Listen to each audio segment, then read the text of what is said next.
کہ بہت سے لوگ ہیں وہ ابھی بھی یہ ماننے کو تیار ہیں، خاص طور پہ جو عمران خان کے جو پولیٹیکل بیس ہے، ان کے جو حامی سپورٹرز ہیں، تو وہ تو یہ یقین کر رہے ہیں اس بات پہ، اور یہ بات حقیقت پہ مبنی نہیں ہے.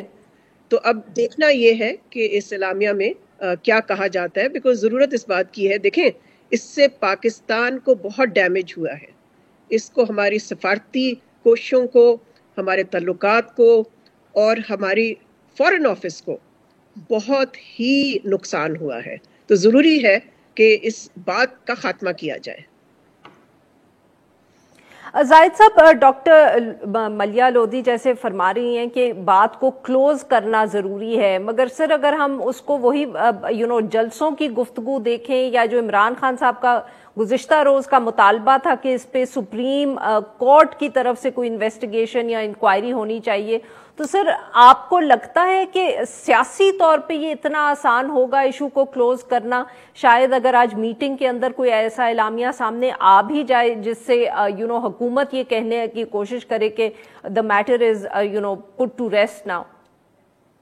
دیکھیں، یہ جہاں تک اس چیز کا تعلق ہے کیا کلوز ہو سکتا ہے، تو ایک تو بات یہ ہے کہ ہمارے اپنے ملک مفاد میں یہ ہے کہ اس چیز کا جو ہے وہ کلیریفیکیشن ہونی چاہیے کہ کیا کوئی واقعی غیر ملکی مداخلت ہوئی ہے یہاں سیاسی تبدیلیوں کے حوالے سے. یہ بہت ضروری ہے.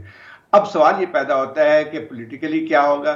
تو مسئلہ یہ ہے کہ عمران خان صاحب نے جو ایک فالس نیریٹو قائم کیا ہے اور لوگوں کو یقین دلانے کی کوشش کی، حالانکہ انہوں نے بھی جو ہے کوئی ثبوت اس قسم کا پیش نہیں کیا ہے، لیکن یہ کہ ان کے جو سپورٹرز ہیں اور بہت سے لوگ جو ہے شاید چونکہ یہاں پہ اینٹی امریکنزم جو ہے موجود ہے تو اس کو جو ہے اس چیز کو ہوا دے رہے ہیں. لیکن اصل بات یہ آتی ہے کہ جیسے کہ بہت ساری چیزیں جو آتی رہی ہیں پریس میں، اس سے صاحب ظاہر ہوتا ہے کہ اس قسم کی کوئی دھمکی بھی نہیں ملی تھی. پچھلے دنوں جو ہے یہاں پہ ریاض محمد خان نے اپنا ایک کالم لکھا تھا ڈان میں، جس میں واضح طور پہ، جو کہ فارن سیکرٹری رہ چکے ہیں، انہوں نے کہا کہ اس قسم کی جو میٹنگز ہوتی ہیں یا اس قسم کے تبادلے جو ہوتے ہیں وہ ایک روٹین میں ہوتی ہے. دوسری بات یہ ہے کہ یہ نہیں ہوا تھا کہ جو ہے ان کو ہمارے سفیر صاحب کو امریکہ میں جو ہے ان کو بلا کے کوئی اس قسم کی دھمکی دی گئی تھی، بلکہ یہ تمام چیزیں جن کی جو بنیاد ہے ان کے جو پیغام کی جو ہے وہاں پہ، وہ اس کی بنیاد یہ تھی کہ ایک انفارمل میٹنگ ہوتی ہے پاکستان کے سفارت خانے میں ایک فیئرویل لنچ کے دوران، تو اس میں جو ہے وہ تمام اس چیزوں کو ان مذاکرات کی روشنی میں جو یہ کہا گیا کہ وہ جی انہوں نے دھمکی دی ہے. مسئلہ یہ ہے کہ پہلے جو نیشنل سیکورٹی کی جو میٹنگ ہوئی تھی جس میں اس کے بھی اعلامیہ آیا تھا، اس میں جو ہے اس میٹنگ میں سابق سفیر جن کے جو ہے یہ ایک لحاظ سے پیغام کی مبنی تھی ساری اسد مجید صاحب وہ نہیں موجود تھے اس میں. اب یہ بہت اچھی بات ہے کہ وہ موجود ہوں گے، ان کا اپنا جو ہے ورژن سامنے آ جائے گا، اور میرا خیال یہ کہ اس میں پھر ان چیزوں کو صاف کرنے میں معاونت ثابت ہوگی. کیونکہ اور میں سمجھتا ہوں کہ آج جو بھی بیان آتا ہے اس میٹنگ کی بات میں، مجھے تو نہیں لگتا ہے کہ بہت ہی کوئی مختلف ہوگا. اس میں یقین ایک صفائی ضرور ہو جائے گی، اور میں سمجھتا ہوں کہ چاہے عمران خان کے سپورٹر مانتے ہیں یا نہیں مانتے ہیں، لیکن ملک کے لیے فائدہ مند یہی ہوگا کہ اس بات کو صاف کیا جائے. اس سے بہت سخت نقصان ہو رہا ہے، نہ صرف ملک کے اپنا بین الاقوامی تعلقات کے حوالے سے، بلکہ خود سیاست کے حوالے سے بھی بہت زیادہ اس کے نقصانات ہیں. جی ناظرین، یہاں پہ لیں گے ایک چھوٹا سا بریک. بہت بہت شکریہ ہمارے دو مہمانوں کا، انہوں نے ہمارے لیے وقت نکالا. ناظرین یہاں پہ لیں گے ہم ایک چھوٹا سا بریک. اسٹے ود اس.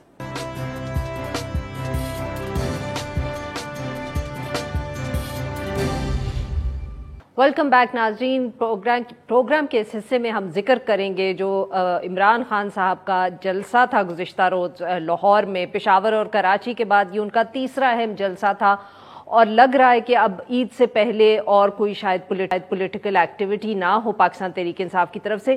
جو ایڈریس کیا وہاں عمران خان صاحب نے، اس میں انہوں نے چند اہم باتیں کی. ایک تو آبویسلی انہوں نے اسلام آباد کا ذکر کیا، اپنے پارٹی کارکنان کو کہا کہ وہ تیار رہیں، وہ کال دیں گے اسلام آباد جانے کی. اس کے علاوہ انہوں نے نام لیے بغیر کسی کو یہ بھی کہا کہ حالیہ ہفتوں میں جو غلطی ہوئی ہے، اس غلطی کو درست کرنے کا ایک ہی آپشن ہے، اور وہ یہ ہے کہ الیکشنز جلد ہو جائیں، اور انہوں نے یہ بھی کہا کہ یہ پاکستان تحریک انصاف کا واحد مطالبہ ہے۔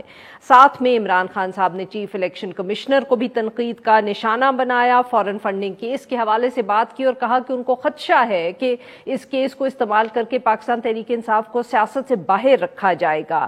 اور یہ بھی کہا انہوں نے، اہم بات جو ہے کہ جو غیر ملکی سازش ہے اس کے اوپر صرف سپریم کورٹ کے زیر نگرانی اگر ایک انکوائری کمیشن ہوگی تو وہ اس کو قبول کریں گے۔ شہباز شریف صاحب کے احکامات کے تحت بننے والی کسی کمیشن کو پاکستان تحریک انصاف قبول نہیں کرے گی۔ ان سارے موضوعات پہ بات کرنے کے لیے آج ہمارے ساتھ موجود ہیں شفقت محمود، صدر ہیں پاکستان تحریک انصاف پنجاب اور سابق وفاقی وزیر۔ ویلکم ٹو دا شو سر۔ شفقت صاحب، سب سے پہلے تو سر جو اعلامیہ تھا نیشنل سیکیورٹی کمیٹی کی، آج دوبارہ میٹنگ ہوئی ہے، اعلامیہ سامنے آ گیا ہے سر، انہوں نے پھر آپ کا جو موقف ہے اس کو رد کر دیا ہے۔ انہوں نے کہا کوئی ایسی سازش کا ان کو ثبوت نظر نہیں آیا۔ دیکھیں، اگر آپ کو یاد ہوگا کہ جو پریس کانفرنس تھی وہاں پہ آئی ایس پی آر کی، اس میں کلیئرلی انٹرفیئرنس کا کہا گیا تھا کہ interference in the internal affairs. انہوں نے یہ بھی کہا تھا کہ سازش نہیں ہے۔ اچھا نہیں، وہ انٹرفیئرنس کا مطلب یہ ہے کہ ہمارے مداخلت کی بات ہے نا، تو مداخلت ہوئی، مداخلت کرنے سے پہلے کوئی طریقہ کار بنایا جاتا ہے نا، تو جو سازش ہے کے بغیر تو مداخلت ہو نہیں سکتی نا، کیونکہ مداخلت اور کیسے ہوگی؟ کوئی ٹروپس تو نہیں آ رہے نا ان کے، کوئی ان کی فوجیں تو نہیں آ رہی نا، تو وہ مداخلت جو ہوگی وہ لوکل پارٹنرز کے ساتھ ہی ہوگی نا، اور لوکل پارٹنرز ہمیں پتہ ہے وہ کون ہے، یہ نون لیگ ہے اور یہ سارے جو پی ڈی ایم والے۔ تو سر آپ یہ کہہ رہے ہیں کہ آج جو پھر نیشنل سیکیورٹی کا کمیٹی کا اعلامیہ سامنے آیا، پاکستان تحریک انصاف کے لیے اس کی کوئی اہمیت نہیں ہے؟ آپ لوگ اس کو آپ کے خیال میں؟ ہاں، میں نے اس کو تفصیل سے نہیں پڑھا، میں نے ابھی آپ نے ذکر کیا تو مجھے پتہ لگا ہے، کیونکہ وہ میں نے دیکھا نہیں تفصیل سے۔ اس پہ ہماری پارٹی کی طرف سے ہمارے پارٹی کے ترجمان جو ہیں فواد چودھری صاحب، وہ مفصل جواب دیں گے، میں نے نہیں پڑھا ابھی تک۔ صحیح۔ اچھا شفقت صاحب، پھر اگر گزشتہ رات کے جلسے کا ذکر کر لیں لاہور میں، عمران خان صاحب نے اپنی تقریر میں سر کہا، کسی کو انہوں نے مخاطب کیا، نام نہیں لیا، obviously انہوں نے کہا غلطی ہوئی ہے، اس غلطی کو صحیح کیا جا سکتا ہے الیکشنز ہولڈ کر کے۔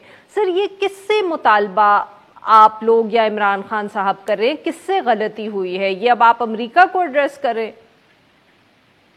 دیکھیں، بات یہ ہے کہ ایک تو پہلی تو بات یہ ہے کہ یہ جلسہ جو تھا یہ ایک فقید المثال جلسہ تھا، اس کی کوئی نظیر پاکستان کی تاریخ میں نہیں ملتی۔ تو اس کا مطلب کیا ہوا؟ اس کا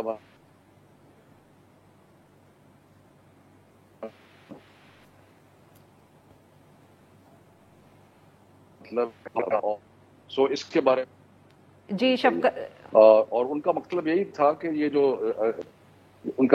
تھا کہ جو یہ سازش کی گئی ہے، یہ سازش کا جس طریقے سے بھی ہوئی ہے پولیٹیکل پارٹیز نے جو کی ہے، تو ان کو ہوش کے ناخن لینے چاہیے۔ تو سر آپ بیسکلی پھر عمران خان صاحب اپنی جو رائیول پولیٹیکل پارٹیز ہیں انہی کو کہہ رہے ہیں کہ غلطی کو سدھار دو اور الیکشنز کال کر لو؟ ان کو بتا رہے ہیں کہ جو الیکشن جب ہوگا اور جب عوام کے، کیونکہ آپ لوگ سارے ایک ہی چیز بار نہیں سر، انہوں نے یہ نہیں کہا الیکشن جب ہوگا، انہوں نے کہا غلطی صحیح کر لو اور الیکشنز کال کر لو۔ نہیں، انہوں نے یہ کہا کہ الیکشن ہونے چاہیے اور جتنی جلدی الیکشن ہوں گے اس سے یہ جو ایک دنیا جہان کے جو ممالک ہیں ان میں جب کوئی سیاسی بحران پیدا ہوتا ہے تو وہ اس کا حل ہمیشہ الیکشن کے ذریعے ہوتا ہے، اور یہی بیانیہ ہے تحریک انصاف کا کہ اگر یہ جو ایک بہت بڑا سیاسی بحران ہے ملک میں سازش کر کے ایک الیکٹڈ حکومت کو گرایا گیا، تو اس کا حل جو ہے، اور جس طرح عوام میں آپ کو باہر نظر آ رہا ہے، تو اس کا ایک ہی حل ہے اور وہ یہ ہے کہ فوری انتخابات کرائے جائیں۔ سر اب آپ اسی حوالے سے فواد چودھری صاحب نے بھی کچھ دنوں پہلے ایک انٹرویو دیا جس میں انہوں نے کہا کہ اگر ہمارے اسٹیبلشمنٹ کے ساتھ تعلقات ٹھیک رہتے تو شاید ہماری حکومت ابھی تک قائم ہوتی۔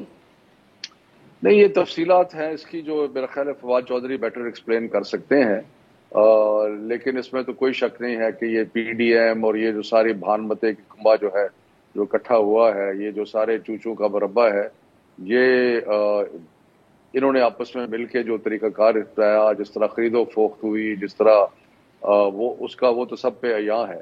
باقی اس سے ایکسٹرا جو چیز ہے وہ میرا خیال فواد صاحب اس کو بہتر بتا سکتے ہیں. کیوں سر, آپ کو علم نہیں ہے یا آپ کچھ کہنا نہیں چاہ رہے؟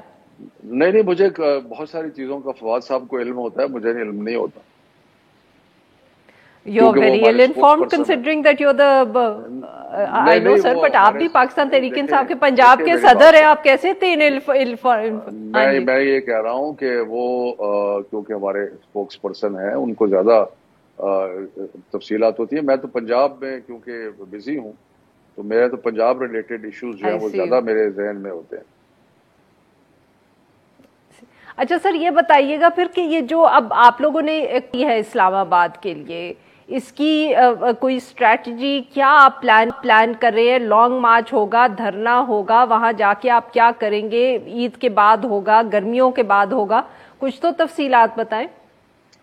پہلی تو بات یہ ہے کہ ہم نے یہ کہا ہے کہ اگر انتخابات نہ کرائے تو پھر ہم اسلام آباد کا رخ کریں گے, اور اسلام آباد کا اگر رخ کریں گے تو اس میں مختلف آپشنز ہیں ہمارے پاس. وہ ابھی تو میڈیا کو تو نہیں بتائیں گے نا کہ ہمارے آپشنز کیا ہیں, تو جب وقت آئے گا بتائیں گے, لیکن اسلام آباد آنا ایک آپشن ہے. تو سر یہ ڈیڈ لائن کیا ہے پھر, یہ جو آپ نے کہہ دیا کہ جب الیکشنز اگر نہیں ہوں گے تو آپ اسلام آباد آئیں گے, so what's the deadline for that? میرا خیال ہے کہ اگلے ایک ماہ میں اگلے 4 ہفتے کروشل ہیں اس سلسلے میں. یعنی کہ آپ یہ ایکسپیکٹ کر رہے ہیں کہ اگر مئی کے مہینے میں الیکشنز کال نہیں ہوتے تو اس کے بعد آپ لوگ اسلام آباد کے لیے تیاری کریں گے؟ دیکھیں, بات یہ ہے کہ میں نے کہا نا 4 ہفتے کروشل ہیں, اور اگر اس میں کچھ نہیں ہوتا تو پھر ہمارے آپشنز ہیں کہ ہم اسلام آباد بھی آ سکتے ہیں. سر بٹ جو حکومت ہے اس وقت کی, وہ تو سنا ہے بجٹ پلان کر رہی ہے جون کے لیے. وہ کرتے رہے, وہ اپنا کام کریں گے, ہم اپنا کام کریں گے. وہ جو ایک جعلی حکومت جو ہے وہ اپنے جعلی قسم کے معاملات چلا رہی ہے. ہم تو سمجھتے ہیں کہ عوام کی ایک بے پناہ اکثریت نے فیصلہ سنا دیا, جو آپ کو کل کے جلسے میں نظر آیا, جو کراچی میں نظر آیا, جو آپ کو پشاور میں نظر آیا, جو اسلام آباد میں نظر آیا, اور پاکستان کے جو میجر سینٹرز ہیں وہاں پہ آپ نے دیکھ لیا. تو پاکستان کے عوام نے تو اپنا ورڈکٹ دے دیا ہے, تو اس لیے ہم اس کو آگے. سر اس سے پہلے پی ڈی ایم نے بھی اسی طرح کے جلسے کیے تھے سر. آئی مین جو بھی اس کو دیکھتا ہے وہی یہ سمجھتا ہے کہ وہ ورڈکٹ ہے, بٹ اس سے سیاست پہ کوئی خاص فرق نہیں پڑتا. آپ کے ہوتے ہوئے بھی پاکستان پیپلز پارٹی لانگ مارچ لائی, اس سے پہلے مولانا فضل الرحمان صاحب لانگ مارچ لائے, آپ نے 2014 میں دھرنا کیا. حکومت صرف اس سے نہیں گرتی سر. پہلے تو خدا کا خوف کریں. یہ جو پیپلز پارٹی کی جلسیاں تھیں, اور جو ایک گھٹیا سی جس کو لانگ مارچ کہنا تو بڑی زیادتی ہوگی, اور فضل الرحمان کے جو چند رضاکار جتھے جو اس کے ہیں, جو کہ آؤٹ لارڈ اس کے ساتھ ہوتے ہیں, یہ آپ ہمارے پبلک آؤٹ پورنگ سے کیسے کمپیئر کر رہے ہیں؟ جو کل آپ نے اگر آپ نے نہیں دیکھا تو آپ کو دیکھنا چاہیے کہ کس قسم کی ایک cross section of Pakistani society جو ہے ہمارے جلسوں میں آتی ہے. تو اگر آپ وہ دیکھیں گے تو پھر آپ کو احساس ہوگا کہ کس حد تک پاکستان کی عوام نے یہ جو ایک سازش کی گئی ہے اس کو ریجیکٹ کیا. اچھا سر, لاسٹ کویسچن یہ بتائیے گا کہ اسپیکر نیشنل اسمبلی نے آپ لوگوں کے استعفے جو ہیں وہ ان کو دیکھنا شروع کر دیا, اور کہا یہ جا رہا ہے کہ آپ کے بہت سے لوگ ایسے ہیں, 20-25 کے قریب کا نمبر بھی آیا ہے سامنے, جو استعفیٰ نہیں دینا چاہتے. میرا خیال ہے یہ سب فراڈ ہے اور سب جھوٹ ہے. ہم نے استعفے دے دیے ہیں, اور انڈر نو سرکمسٹانسز ہم واپس جائیں گے. اور یہ سارا جو چکر چلا رہے ہیں کہ جی ہم بلائیں گے, یہ کریں گے, اور اگر آپ کے کچھ لوگ واپس چلے گئے تو, اگر کوئی اگر آپ کے کچھ ایم این ایز واپس چلے گئے, سن تو لینا کہ ایک آدھا اگر کوئی چلا جاتا ہے تو بھگوڑا ہوگا جس طرح پہلے بھگوڑے ہوئے ہیں, تو اس کو تو میرا خیال ہے کہ اگلے الیکشن کے بارے میں بھول جانا چاہیے. بہت بہت شکریہ سر, آپ نے ہمارے لیے وقت نظرین آج کے لیے بس اتنا ہی. Now we will be back on Monday. ہر پیر سے جمعے اپنا پسندیدہ شو نیوز وائز یوٹیوب پر دیکھنے کے لیے ڈان نیوز کے آفیشیل چینل پر آئیں, اور سبسکرائب کرنا مت بھولیں, بیل آئیکن کو پریس کریں.